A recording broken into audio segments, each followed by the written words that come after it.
Hey everyone! Thank you for tuning into this video today. I hope that it teaches you something you didn't know already or shifts your perspective on something you already knew and maybe you can look at it differently. What I want to talk about today is meditation, flat out. Meditation sometimes gets looked at too deeply or misspoken about, or people just sometimes get the wrong idea about meditation. I think sometimes meditation just gets misunderstood for what it can be, and I think there are some expectations in certain spiritual communities and certain spiritual teachers of what a meditation should look like, and I'm here to debunk all of that and tell you that meditation can be what you want it to be. You can create something just for yourself. Before I go any further, I want to first say that I researched the definition of meditation just to be clear on what the dictionary says it should be labeled as, even though that's kind of like bullshit anyways. But the dictionary says that meditation is a period of time where you are thinking clearly, where you are observing your thoughts either in silence or listening to music or chanting. There are many possibilities. The bottom line is that you are in a contemplative state about your life and about your feelings. So why would that narrow it down to one form of meditation? I'm here to tell you that meditation does not have to be boring. It doesn't have to be sitting in a dark room with your eyes closed for 20 minutes, only focusing on your breath. Meditation doesn't have to be hard work. It doesn't have to be a certain amount of time. It doesn't have to be a specific way. It can be whatever you desire it to be for yourself. And I feel like it's important for me to explain what happened with me when I first started meditating, because I think it's first of all important that when we extract life lessons from something that's like really juicy and important in our life, that it's important to share. That's the point of being a light worker, is to share and spread the light. So when I first started meditating, I'd been meditating for maybe 2 weeks when I ran into my first spiritual teacher, who is no longer in my life but brought me many blessings.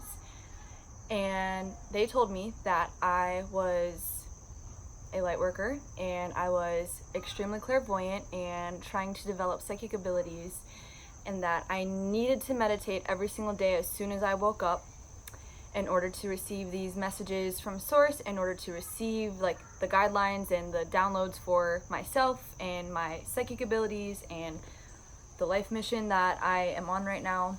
I formed this really negative relationship with meditation because I woke up every single morning thinking that it was something I had to do and I didn't have a choice to do it, and it felt like it was for everyone else and not me.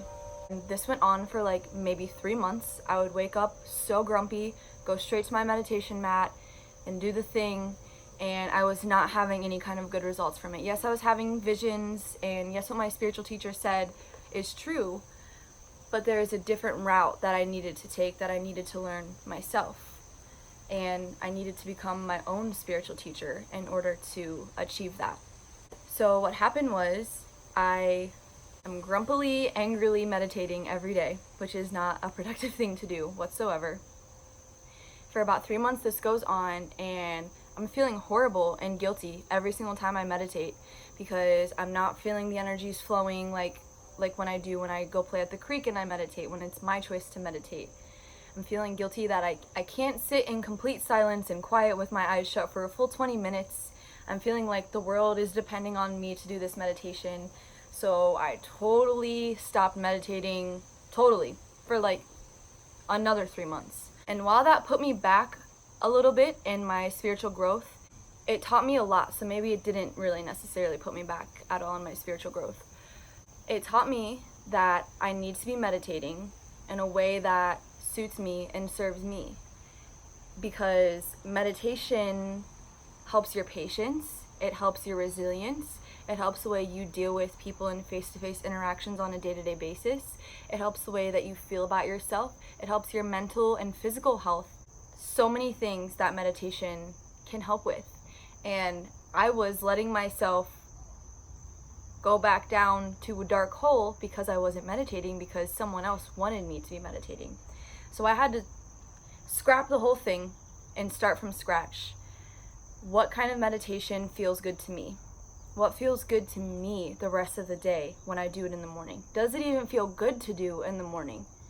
Sometimes I wake up and I need to dance, or I need to cry, or I need to start working on something.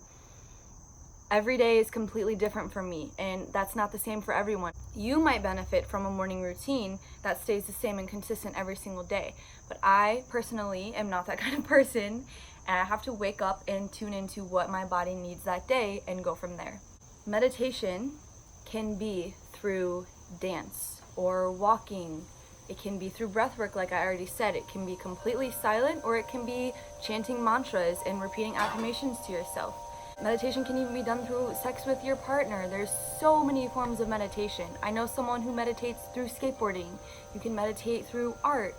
There are countless possibilities here. The thing that worked for me was doing energy work through meditation. And that path that led me down the wrong path to take a break from meditation led me to a gateway of this whole new world that I had never experienced. Because now I'm an energy worker and I'm an energy healer. And had I not been trying to find a different meditation that worked for me, I would have never found energy work as quick as I did. I would have found it sometime in this life, trust me, but I found it pretty quickly. Energy work was the thing that works for me.